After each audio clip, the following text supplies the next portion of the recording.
Here in Kenan Stadium, I'm Ross Martin for Inside Carolina alongside Adam Smith with Inside Carolina. We just went through 3 press conferences, Mack Brown, Phil Longo, Gene Chizik, following UNC's 45-32 loss to Notre Dame. Mack was very passionate today, Adam. Very passionate about the defense, the offense, all aspects of UNC football. Your take on kind of Mack's perspective and passion in this morning's press conference? Well, yeah, I think you hit the nail on the head. Mack comes in. It's Monday morning, and he had some fire to him.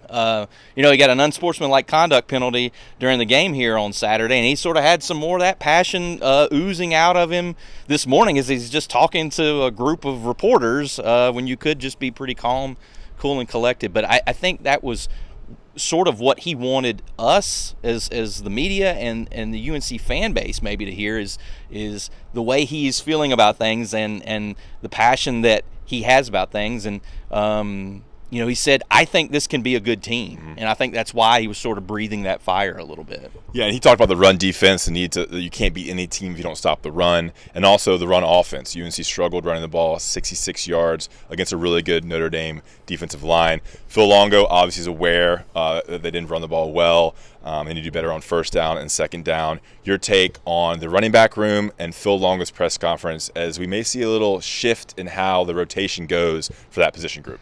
Yeah, I mean, it feels like you're getting nitpicky if you're talking about sort of like where UNC's offense is lacking as good as they've been with Drake May, statistically one of the best quarterbacks in the country right now as a redshirt freshman. But as you said, it was a struggle on both lines of scrimmage against Notre Dame, and UNC really did not get a run game going against the Fighting Irish. And Drake May actually was their leading rusher, I think, with 36 yards. So it sounds like they're wanting to maybe pare down the rotation at running back. It's been Omarion Hampton, it's been Caleb Hood, it's been DJ Jones, it's been George Pettaway, those 4 in the mix. It sounds like they want to maybe get that to where it's 2 guys getting most of the work in the ACC opener against Virginia Tech this weekend. Yeah, so something to watch this week, the running back room for UNC.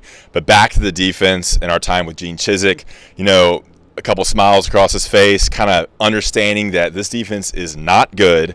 There is a massive amount of improvement needed, and it almost seems as if him and Mack Brown, the staff, don't have answers yet. Because after 4 games, the defense continues to disappoint, and it's obviously very frustrating for Mack and for Gene, and likely for the players as well. Mack said we're probably going to finish as one of the worst defenses statistically this season because we're already there, and they are. They're at the bottom of the FBS.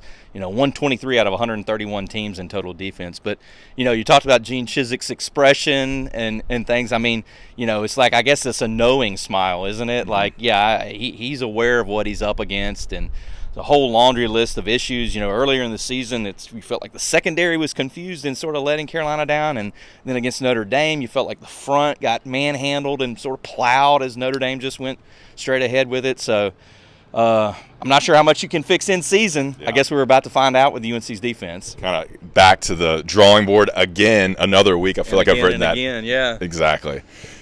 And then moving on to kind of the rest of the news from the press conference. I mean, off the top there, Jonathan Kim, the kickoff specialist, he came in at Mack Brown's office and said, look, I don't want to waste any more of my eligibility. I'm going to transfer, look to transfer. And so he is off the team. He was an excellent kickoff specialist, and now they turned to Noah Burnett, who's handling place kicking duties to do the kickoffs. Your take on that situation briefly here? Kind of surprising, I guess, to hear the kickoff specialist transferring after 4 games, but maybe that was you had the Drake May, Jacoby Criswell quarterback battle going on during training camp. Noah Burnett and Jonathan Kim also were competing for the place kicking job, and Noah Burnett won that job, and Jonathan Kim is, I guess, relegated. I don't know if that's the right word, to being the kickoff specialist, which he has done a really good job at. So UNC, with this transfer, with him entering the transfer portal, won't have its backup place kicker or the guy who handles the kickoffs. Yeah, it's about as much time we'll spend on kickers today.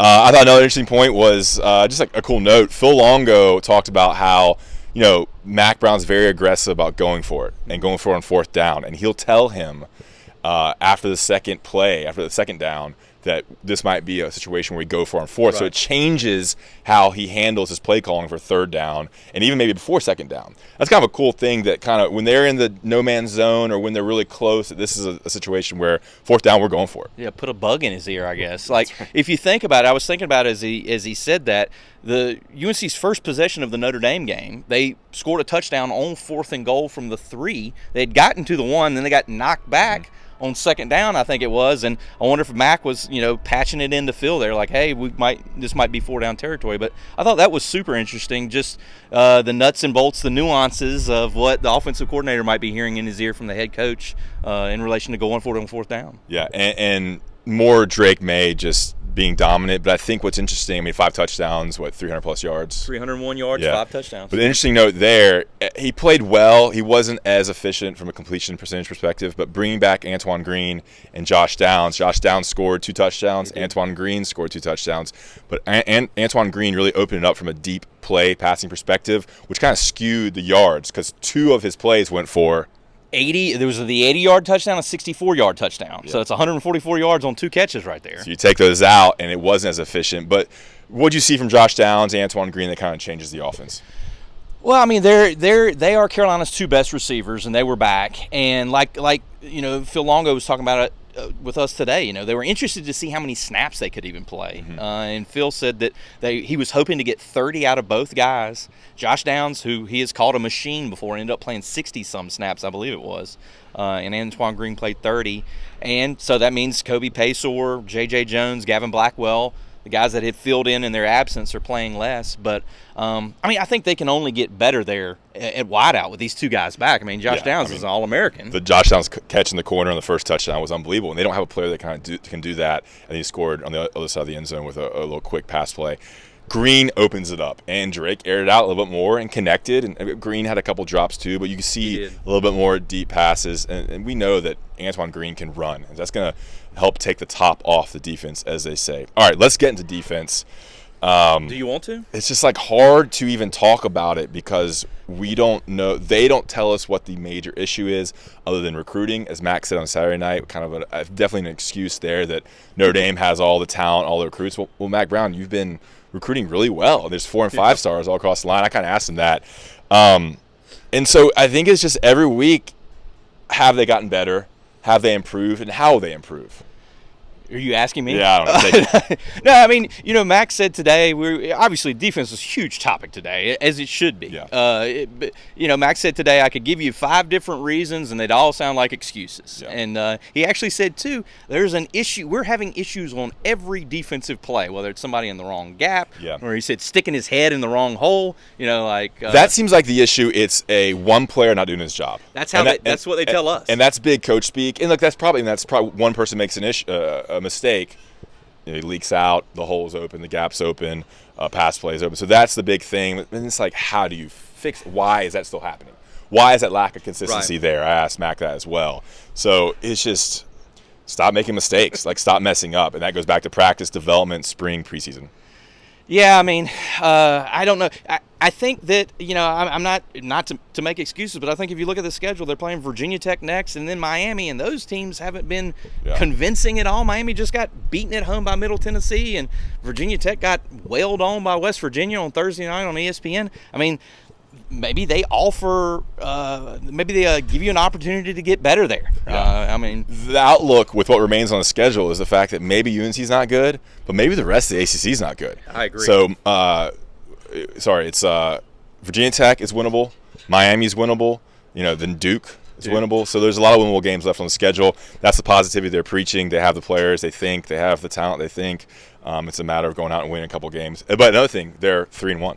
They are 3-1, and we've seen a few dust-ups with the UNC defense, with people getting mad and arguing and bickering with each other. And there was the situation with Tony Grimes getting the late hit and Noah Taylor sort of confronting him against Notre Dame. And Mack wanted to make a point today that is fine with him. that he wants that type of spirit. He wants that type of fight. He doesn't want to have a situation where the bowl game against South Carolina last year, he felt like there was no fight. There was no competitive spirit. So he said, that's fine.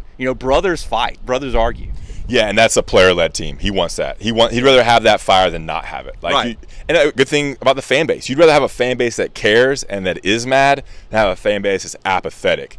And I think that's another way to kind of spin that perspective there. All right, are we done? Is that it? I think that's. We could keep going, but I think we're good. Yeah, catch us on the Beat podcast on Tuesday. For Inside Carolina, Adam Smith, and I'm Ross Martin.